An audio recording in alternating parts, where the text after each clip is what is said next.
कहता था, जैसे वहाँ से ये पढ़ने के लिए गया था नोएडा सोसाइटी में, तब भी ये यही कहता था कि मैं यहाँ अच्छी एजुकेशन पाके और मेरे को जो है सरकारी ये जॉब दिलाएंगे, मुझे विदेश भेजेंगे। और अब धर्म परिवर्तन के बावजूद भी बार बार एक ही बात कह रहा है, वो मेरे को ज़मीन देते, मेरे को नौकरी देते, मेरे को मतलब विदेश भेजते, घर देते और मेरी शादी भी मुस्लिम लड़की से कराएंगे।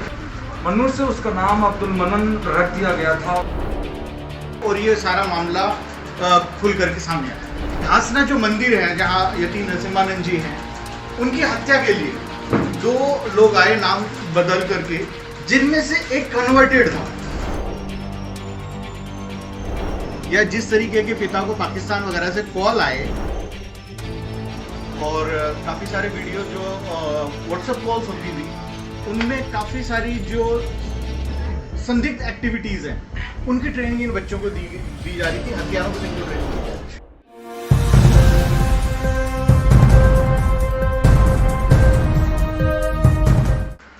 नमस्कार, मैं रमाकांत उपाध्याय नव समाचार से। आज हम बाबूपुर गांव में पहुंचे हैं। आपको पता है कि इस समय दिल्ली में और हरियाणा और उत्तर प्रदेश में इस समय जो धर्म प्रवर्तन के नाम पर अभी तक आप सुनते आए होंगे, वही मुद्दा दोबारा से फिर गरमाया है। और अभी 2 लोग अभी उत्तर प्रदेश पुलिस और दिल्ली पुलिस ने उन्हें अरेस्ट किया है दिल्ली से। आज हम बाबूपुर गांव में पहुंचे हैं, जहां पर मन्नू के पिता हैं हमारे साथ में, राजीव यादव। उनसे हम बात करेंगे। यह मुद्दा 27 फरवरी को उठाया गया था गुड़गांव के अंदर, तब भी इस पर कोई भी कार्रवाई नहीं की गई प्रशासन की तरफ से और ना ही पुलिस की तरफ से, जबकि शिवसेना के प्रदेश प्रवक्ता ने इस पर खास करके जो मांग की थी कि एसआईटी इस पर गठित होनी चाहिए, इसकी मांग उन्होंने की थी, फिर भी इस पर कोई भी ध्यान नहीं दिया गया।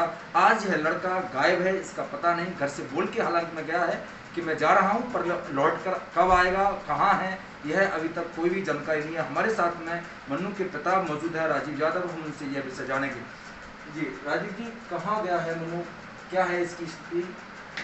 सर, मन्नू का ये तो पता नहीं है कहाँ से गया है, क्योंकि हमें नहीं मालूम कि वो गया कहाँ पर।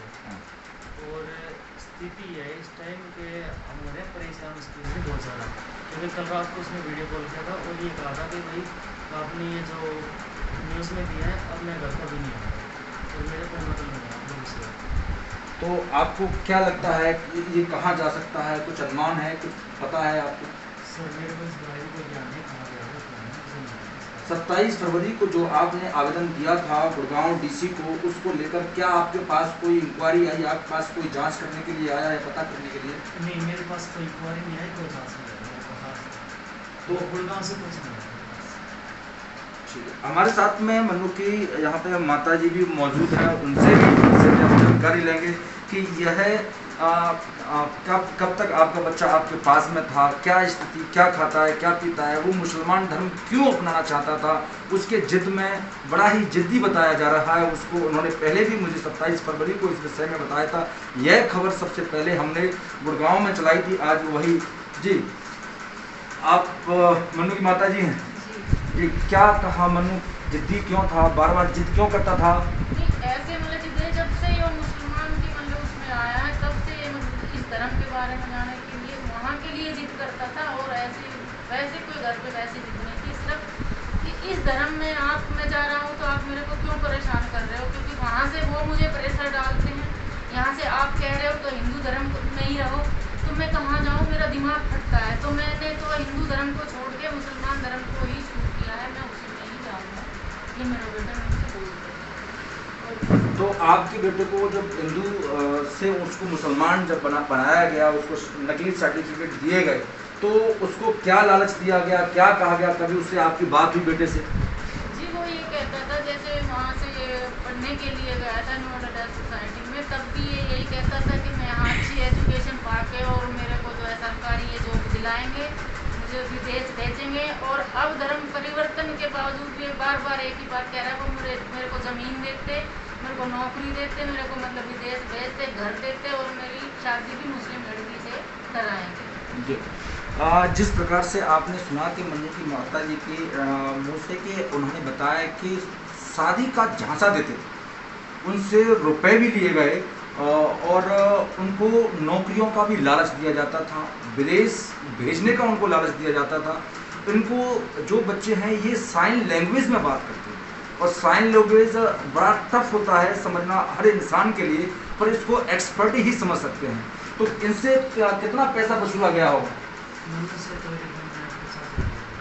तो जो मेन व्यक्ति है जहाँ पैसा वसूला जाता है, यहाँ पर जो काम दिल्ली में कराया जा रहा है, तो वहाँ आप कभी गए क्या? सर मैं गया था एक बार, वैसे पता करते हुए गया था जगह पर। तो वहाँ पे क्या था कि मैं सिर्फ नाम पता करने गया था, तो कुछ 6 लोगों से मिला था और पूछा था। तो जैसे करके मेरे को ये ताजी आई तो मैंने सब मैं सामने किया, मेरे सामने अपने भाई से आईडी पाया जो इनका मैसेज था वहाँ पे क्या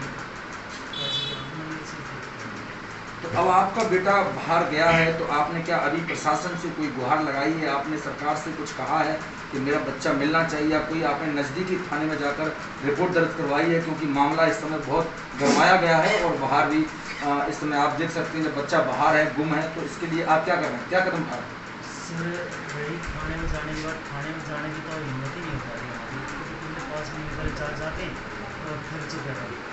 अब सोच रहा हूँ जाऊँगा तो वहाँ से कोई अंत नहीं करने का नहीं सकता, जाके फायदा करने के बाद थाने में या कहीं पर डिपार्टमेंट में किसी पास तो मेरे पास तो शायद 10 तक रहने का। उसके आपके घर में उसके साथी जो मुसलमान जो धर्म अपना चुके हैं ऐसे लोग आते थे, या वो किसी लड़की से जो हिंदू से मुस्लिम बनी हो या मुस्लिम लड़की उससे कोई चैटिंग वैटिंग करती हो, ऐसा कुछ कभी सामने आया? नहीं, इसका कोई सामने नहीं आया। उसका हमें मालूम नहीं क्या ये इसमें एक लड़का और बताया जा रहा है जिसमें कि ITI जो विद्यालय है उसको खारिज कर दिया है कि वो बच्चा हमारे यहाँ नहीं पढ़ता था। ये क्या मामला है, क्या नाम था लड़के का उसका? स्किल नाम था, और अगर ये मना करें स्कूल वाले तो फिर हमारे पास ही ITI के आदमी था, उससे फोटो नहीं था उसका, अभी इसी साल लिया हुआ है। तो अब आपके बच्चे का मन्नू से क्या दूसरा नाम रख दिया गया है? मनु से अब्दुल मनन। अब्दुल मनन मन्नू से उसका नाम अब्दुल मनन रख दिया गया था। उसे कई हज़ारों रुपए ठे गए, शादी का भी झांसा दिया गया, अभी तक लापता है। प्रशासन की घोर लापरवाही है। गुड़गांव पुलिस आंख बंद करके सो रहा है। इन्होंने 27 फरवरी को DC में और यहाँ पर सिटी मजिस्ट्रेट के पास जाकर दरख्वास्त लगाई थी। उसमें शिवसेना के लोग, बजरंग दल के लोग और समाज सेवी भी काफ़ी मौजूद थे।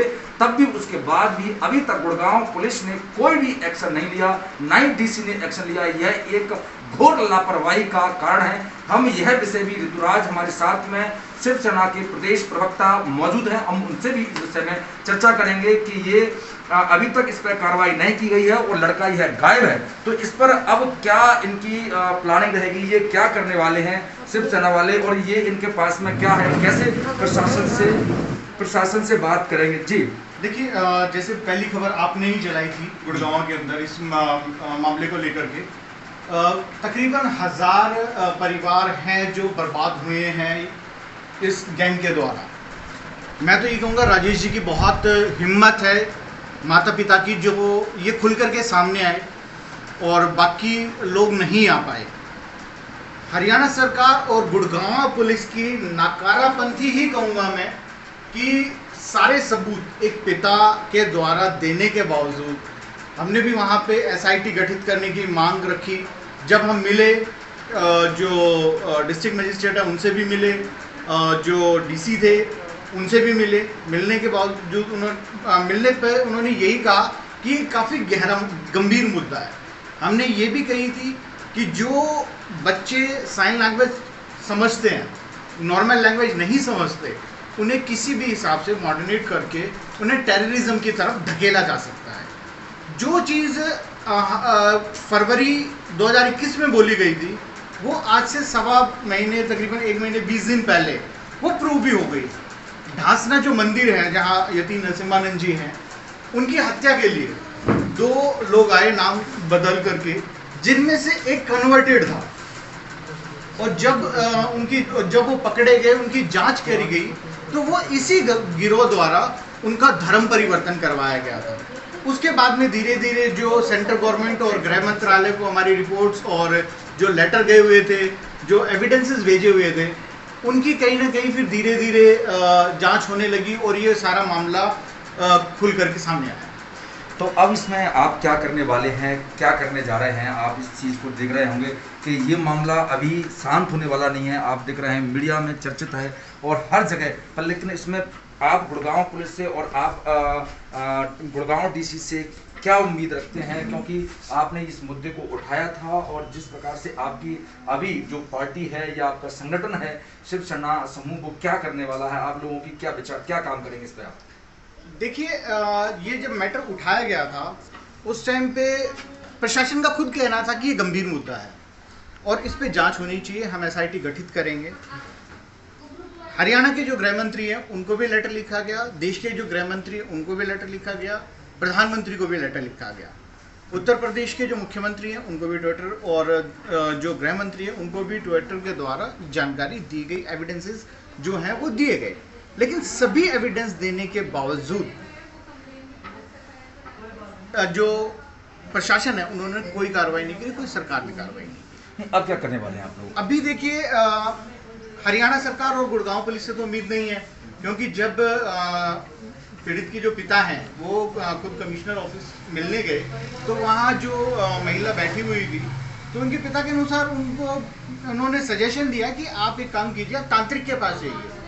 तो फिर एक हिसाब से, मेरे हिसाब से हरियाणा सरकार को यहाँ पे पुलिस प्रशासन छोड़कर तांत्रिकों को बैठा देना चाहिए। मतलब प्रशासन तांत्रिकों पर विश्वास करने लगा है, लोगों को तांत्रिक का सजेशन देता है। अब देखिए, दिया गया है तो मैं यही कहूंगा कि गुड़गांव कमिश्नरेट ऑफिस है उसको खाली करके वहाँ तांत्रिक बैठा दे। तो ये कहीं ना कहीं नकारापन है और हमें अभी उम्मीद नहीं है खट्टर सरकार से बिल्कुल भी कि वो आगे भी किसी केस के अंदर कोई कार्रवाई करेगी इस तरीके के केस, क्योंकि मेवात के अंदर भी काफ़ी सारे केस आ चुके हैं जो टेररिज्म से रिलेटेड रहे हैं। फरीदाबाद, गुड़गांव, बहुत सारे केस आए जो टेररिज्म से रिलेटेड है। नहीं तो क्या ऋतुराज आपको लगता है कि जिस प्रकार से पूरे देखा जाए देश के अंदर हिंदुओं को मुसलमान बनाने का जो इनके जो माइंड, जो लोगों के ब्रेन वॉश करते हैं, क्या ये इस भारत को भी क्या मुस्लिम राष्ट्र बनाने की सपने देख रहे हैं? देखिए, ये तो 1400 साल से चला आ रहा है, जब से वो आसमानी किताब उतरी है तब से। उस वक्त तलवार के दम पे सलवार कमीज पहनाया जा रहा था और आज थोड़ा सा माहौल थोड़ा चेंज हुआ है तो इन्होंने भी अपनी नीति बदली है। आज अगर हिंदुस्तान और पाकिस्तान, बांग्लादेश, अगर ये रीजन देखा जाए तो ये सारे कन्वर्टेड मुस्लिम हैं जिन्होंने कहीं ना कहीं तलवार के दम पे या 5 किलो चावल के बेस पे अपना धर्म कन्वर्ट किया है। आज बस उन्होंने पद्धति चेंज कर दी है, तरीका चेंज कर दिया है। आप ये सोच सकते हैं कि जो फंडिंग आ रही है, विदेशों से जो फंडिंग आ रही है, या जिस तरीके के पिता को पाकिस्तान वगैरह से कॉल आए, क्या ये कोई नॉर्मल चीज़ तो नहीं है? क्या इन बच्चों को पाकिस्तान से कॉल आते थे, ऐसा आपका कहना है? बच्चों के पिता को आए हैं, धमकियाँ भी आई हैं और काफ़ी सारे वीडियो जो व्हाट्सएप कॉल्स होती थी उनमें काफ़ी सारी जो संदिग्ध एक्टिविटीज़ हैं उनकी ट्रेनिंग इन बच्चों को दी जा रही थी, हथियारों की भी इनको ट्रेनिंग दी जा रही थी। हमारे साथ शिवसेना के प्रदेश प्रवक्ता ऋतुराज मौजूद थे। उन्होंने बताया कि 27 फरवरी को जो आवेदन दिया था, जो प्रशासन से और सरकार से जो मांग की थी, उसको लेकर कोई भी कार्रवाई अभी तक नहीं की गई है और यह उन्होंने साफ साफ आरोप लगाया है कि जो गुरुग्राम प्रशासन की घोर लापरवाही है और नकारापन, ऐसा उन्होंने कहा है। और साथ में यह भी है कि जिस प्रकार से बताया उन्होंने कि पाकिस्तान के लोग भी इनके पिता को धमकियां दे रहे हैं, मैसेज भी कर रहे हैं, यह भी बात सामने आई है। तो यह भी एक बहुत बड़ा मुद्दा है। फिर भी प्रशासन को सारे दस्तावेज देने के बावजूद भी प्रशासन ने इस पर कोई भी एक्शन नहीं लिया। और अब इस पर क्या प्रशासन करने वाला है, जबकि आज गुड़गांव का मनु यादव गायब हो जाता है और उसके बाद अभी प्रशासन यहाँ पर कोई भी इस घर के बाहर कोई व्यक्ति नहीं दिख रहा है, जबकि 2 दिन से लगातार यहाँ पर मीडिया आ रही है, जा रही है। और एक ऐसा कहा जा सकता है कि यहाँ कभी भी उनके माता पिता अकेले रहते हैं। प्रशासन को यहाँ पर तैनात अपने जवान करने चाहिए, इंक्वायरी बिठानी चाहिए और इस पर जांच करनी चाहिए, ऐसा ऋतुराज का भी कहना था। और यहाँ पर हमें कोई भी दूर दूर तक नजर नहीं आ रहा है। मैं रमाकांत उपाध्याय, गुरुग्राम, धन्यवाद।